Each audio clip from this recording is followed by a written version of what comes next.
traveler, Paimon. I suppose your story is ready. Yep. How about you? Do you need some more time? No need. I am also ready to tell my story. Paimon calls dibs! Paimon first! Please, go ahead. Okay, here goes. Once upon a time, there was an evil researcher who went into the mountains and did a crazy experiment on whopper flowers to transform their appearance. After a lot of pain and suffering, the whopper flowers finally took on a human form. Then they stood by the side of the mountain to wait for unsuspecting bypassers. To whoever spoke to them, they would ask them questions such as, "Who am I? Who are you?" If the bypasser got the wrong answer, the last sound they'd make would be a yelp before the whopper flower ate them alive in one bite. Ooh, truly frightening. What the? You two aren't scared at all! Don't go nitpicking, okay? If you didn't like the story, go write your own!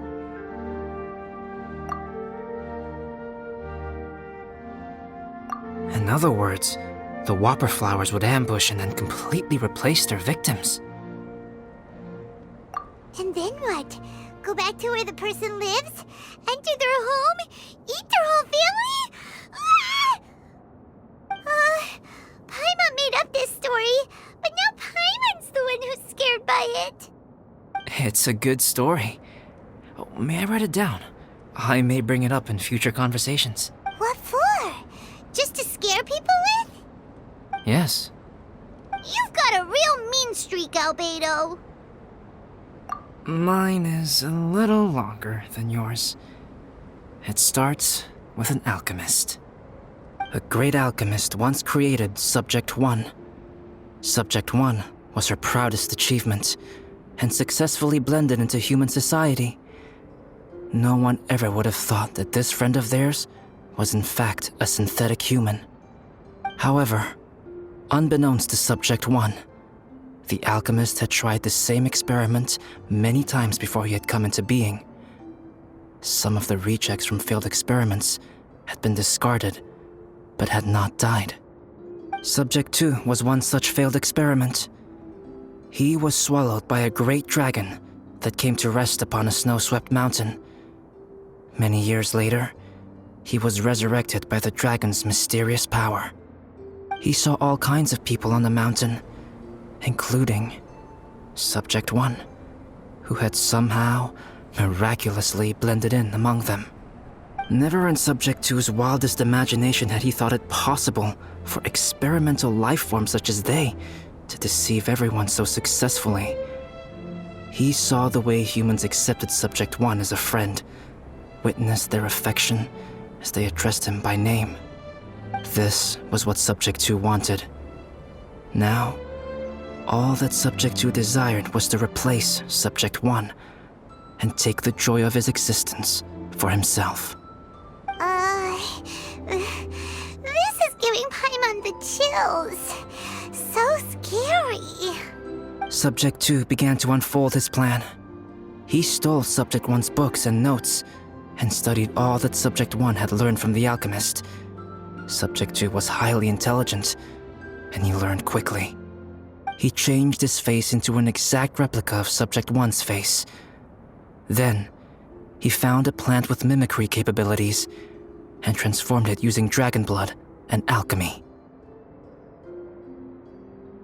And so, not only did Subject 2 transform his own appearance to perfectly match that of Subject 1, he also created a third entity, Subject 3. What? There's 3 of them now? But Subject 2 wanted to become a perfected human. So, he erased a mark on both his and Subject 3's necks, for these marks were symbols of imperfection. In my view, it was probably a subconscious act, an instinct. He so desperately craved to become a perfect human being that he forgot something. Human beings are defined by their flaws. Subject 2's plan was meticulously crafted. Subject 3 would draw Subject 1's attention. After Subject 1 disposed of Subject 3, he would assume the threat had now disappeared and would let his guard down. The next moment that Subject 1 was alone, Subject 2 would make his move. He would eliminate Subject 1 and become the only one remaining. He would secretly replace the Subject 1 of everyone's memories and inherit his identity, residence, clothing, sword, name, and friends. People would have no idea that the individual they knew had become somebody else from one day to the next. This is way too scary. Paimon's never gonna be able to trust anyone again. But just before Subject 2 could carry out his plan, a unique stranger entered the mix. Subject 2 tried to make contact with this person, but found that they could somehow sense he was different from Subject 1. What's wrong? Are you scared? What happened then? What happened to the stranger? He became a new stage in Subject 2's plan. One more person that Subject 2 had to dispose of. It's as if there were 3 identical roses in a garden. Only one of the 3 was a fine specimen, while the other 2 were defective specimens that bore poisonous thorns.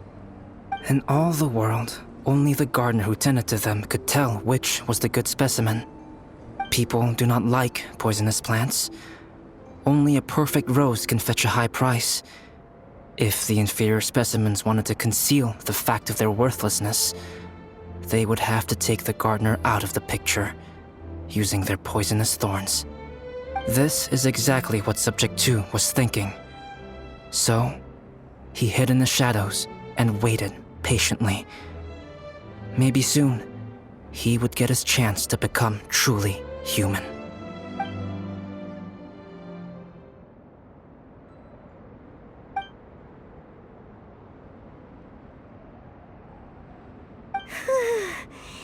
That was intense! So what happened after that? Did Subject 2's plan succeed? Paimon can't bear thinking about it. Fortunately, it is just a story. And even in this story, Subject 2 did not succeed. But you can never let your guard down on Dragonspine. Monsters mutated with Durin's power and blood are also creatures of Rhine-Daughter, just like me. You must beware of all such creatures. I'm glad to hear that. It's okay. I know what I am. You and I are both different, so there is no need for me to hide the truth from you. The only thing is that sometimes, when I think about how mighty the power of alchemy is, I feel so small. As beings who set foot in this world, how arrogant are we in desiring to control our destiny and in desiring to create? Is creation an arrogant act, traveler? If not, why do we call the ones that created us and control us gods? If it is, then what qualifies us to call ourselves creators? How far must we take our reverence and respect, and what purpose does it serve? Nothing special, but whenever I think about it, I feel a twinge of grief. Poor Albedo. Hello? Traveler, are you here? Hey, is that Amber? Thought we might find you here. We're here to deliver a message from Cyrus. There's gonna be a big event down at the base camp, and they want you there too, Traveler. Winter camp is nearing its end. Apparently, even provisional instructors are required to attend. Looks like we need to go, Albedo. Bye for now. Then I won't keep you. I have some things to attend to here, so forgive me for not seeing you down. Don't worry about it. There have been no issues getting up and down the mountain recently. Is everyone ready? Let's not keep them waiting.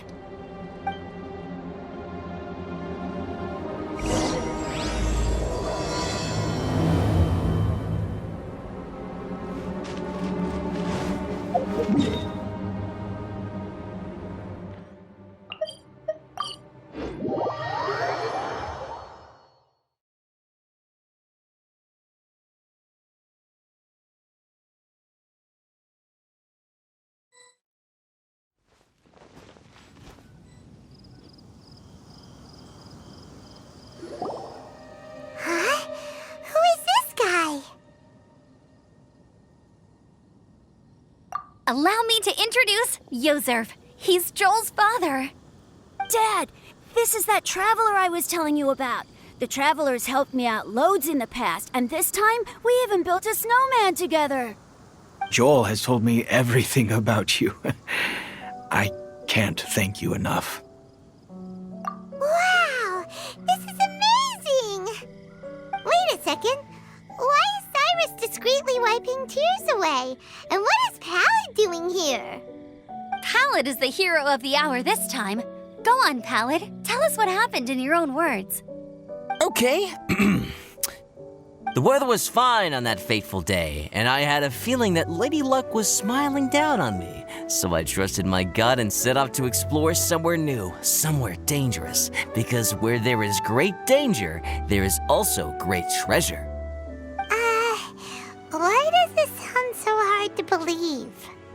But I had only been away from the group for a short while when I fell down a slope and just started rolling. Uh-oh. Did my bad luck rub off on him when we ran into each other on the mountain? The place I fell to was somewhere I didn't recognize, and I'd sustained a few injuries. I remember thinking to myself, this is the worst luck I've ever had in my whole life. Then I met Yozerv. He'd heard the sound of me falling and came out to see what was going on. Huh? Wow! So it was completely by chance then! I thought he must have been someone from the Adventurers Guild here for the event, but after a few words of conversation, it was clear that he was having memory problems. He didn't even know his own name. The temperature was freezing, and there was no time to deal with all that there and then, so I convinced him to come back to the camp with me and figure everything else out after we got there. We got back to the camp, ran into Joel, and the moment he saw him, he froze for a second with this completely stunned expression on his face, and then he started crying out, "Dad! Dad!" That's when Yozerv suddenly started to remember. My memory has still not fully recovered, but Joel and his mother, they are the only ones that I will not, no, that I cannot forget. Daddy. Daddy's right here, Joel. Daddy's right here. Yozerf, don't you remember anything else at all? The poor princess? Feeding the foxes? I'm sorry. I have no recollection. Maybe it's because of the head trauma. I'm not sure. I woke up and found myself covered in blood. My things were gone, and there was nothing to indicate who I was or how I got there. I crawled into a cave and settled in for a slow recovery. After my legs and feet were a little better, my hunting skills were what kept me alive. Dad, I was so worried about you. I'm all right now, Joel. Oh, don't cry. Daddy's not going anywhere. I'm here to stay. Oh, this is good. This is good. You know what, though? I definitely think my luck got worse after running into Benin on that mountain. I knew it. I just... No. I just meant if it weren't for you, there's no way I ever would have run into Yozerv on a mountain this huge. Besides, we got back safely, didn't we? So don't blame yourself. Maybe sometimes miracles can only happen when you get just unlucky enough. Pallid.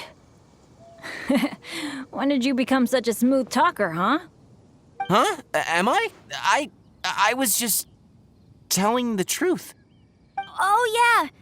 I want to say thank you to the Traveler, Uncle Cyrus, Auntie Eula, and Auntie Amber. Thanks, everyone. You all helped look after me, and I will always remember it. But I guess I can't take the snowman with me, or it'll melt once it leaves Dragonspine. It's such a shame. Oh, I can help with that. One moment. Huh? Eula? Here, take this. It's powdered rime. Just add it to your snowman, and it will never melt.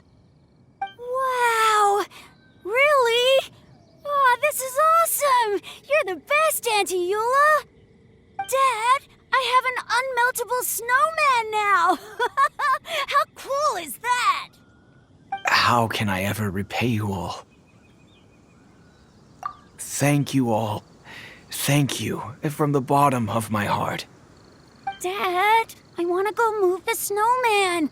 Can we do it now, please? Okay, I'll be leaving with Joel now. I'm sure I'll see you all another day.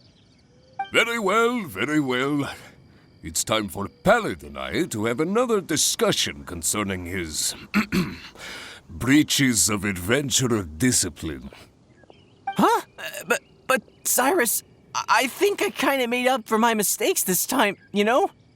See you guys! Oh, I made this for you and Amber. Think of it as a winter souvenir. Aw, are you sure? This must be really important to you. Come on now, just take it. No need to make such a fuss. Wow! Now our snowman won't melt either! Great!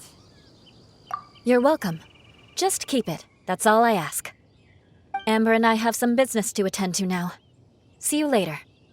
See you! Everyone's gone.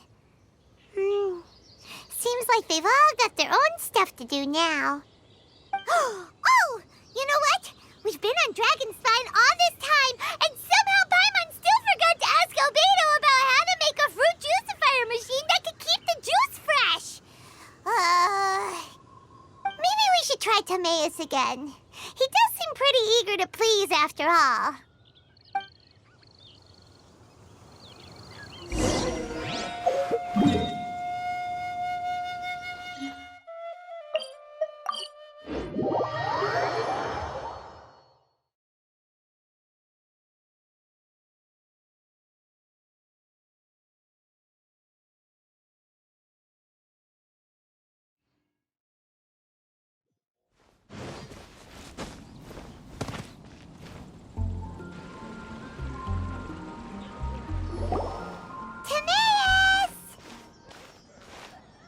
Traveler and Paimon, what can I do for you? Wait a minute. You've got that mischievous look on your face. Oh, you're not still thinking about that ridiculous juicer thing, are you? Timaeus, will you help us? Well, if the Traveler isn't really interested, then, yeah, maybe I'll give this one a pass. It's just the weirdest request ever. No, but Paimon's Sunsettias are gonna go to waste without it. And the time it would take me to research something like that, I could probably pick those Sunsettias again 10 times over. New research project, Timaeus? We meet again. Oh, Albedo, thank goodness. So the situation is, Paimon wants a machine that can turn fruit into juice and keep the juice fresh. I mean, surely it's... Majorly important, that's what it is. If you can manage to invent this, we'll never have to worry about fruit going bad ever again. That's impossible.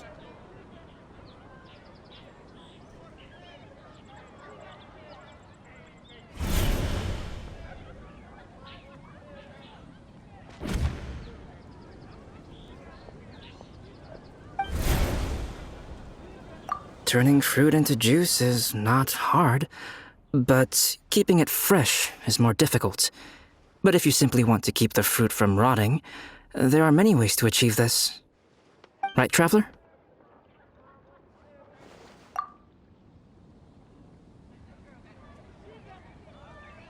What about his neck? What's wrong? Is there something on my neck? From the look on your face, it's as if you thought I just played a practical joke on you that was in exceedingly poor taste.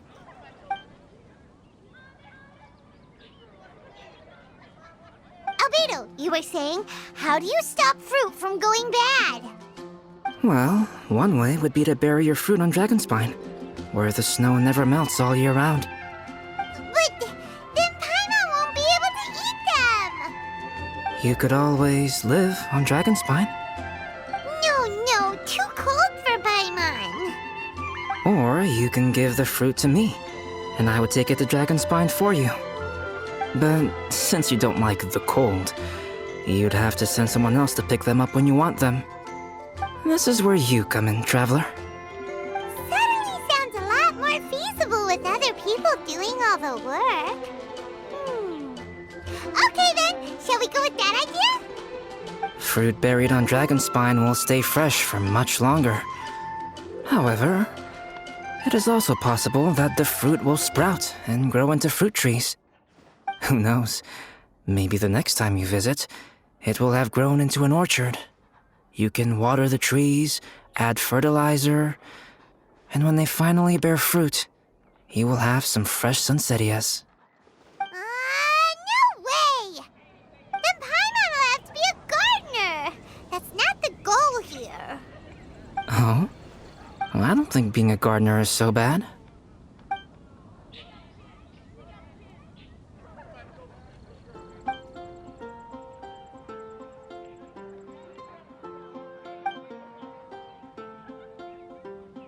Albedo! Stop trying to get your hands on Paimon's super sweet Sinzerias!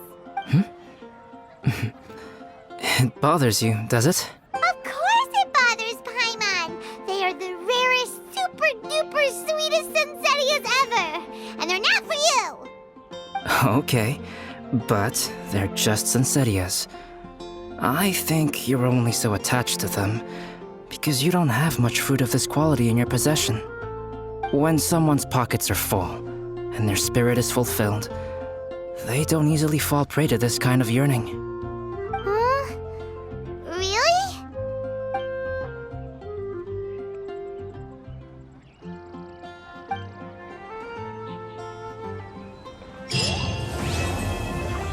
Welcome. How can I help you? Dragonspine is too cold for ordinary fruit trees to survive. But if, one day, Dragonspine did become home to gardens and orchards, there would be more reasons for people to visit. Perhaps a little life is the key to attracting people. Life may exist in all kinds of unfathomable forms, and in all manner of unthinkable environments. Mysterious, yet tenacious. Perhaps this is what makes life so special.